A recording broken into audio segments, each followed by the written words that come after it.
There are three cases that presumably received an opinion from the Supreme Court of the United States.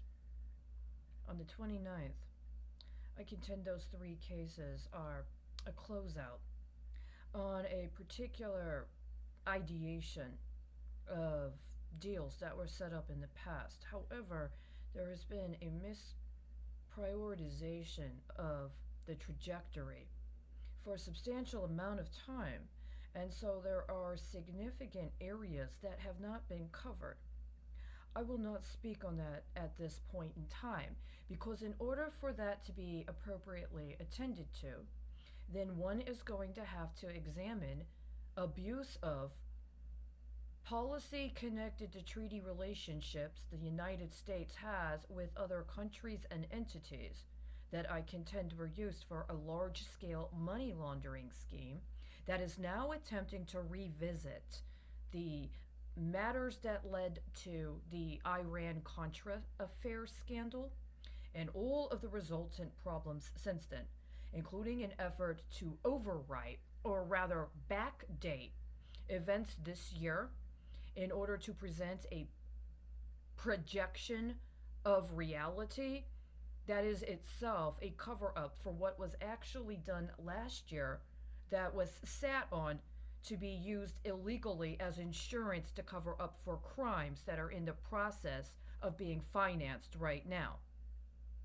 On the other hand, insofar as there is a trajectory at this time, let me alert you to my understanding that during your time in Texas, somebody developed an expectation of production based on a consideration of quality you presented while you were there in combination with your associates, myself included. And these were anticipated to be long term deals that other people had obliged themselves of, with at least nothing else, without obtaining my consent or even informing me of what the expectations were.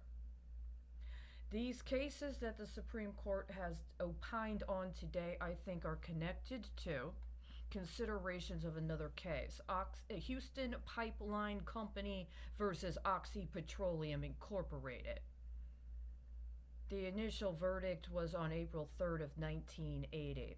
On April 3rd, actually on April 1st and April 3rd of 2021, I provided my own response with an understanding it had relevancy at this time and without knowing about the other cases that were pending before the Supreme Court. That also includes cases that were opined on within the last 3 weeks, as well as the ones that were posted today for consideration. I made some comments this morning that would be foundational in terms of me being able to provide an official response. However, thus far I've been transcribing my voice files into a written format that I contend has been hacked and is being used in acts of money laundering right now. So I'm going to have to leave you with only this phone call, at least for the time being.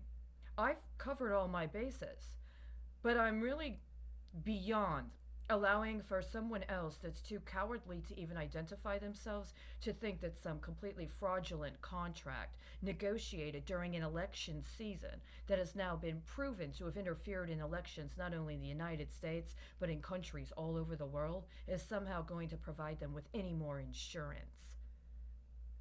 Yes, that's not going to be available anymore.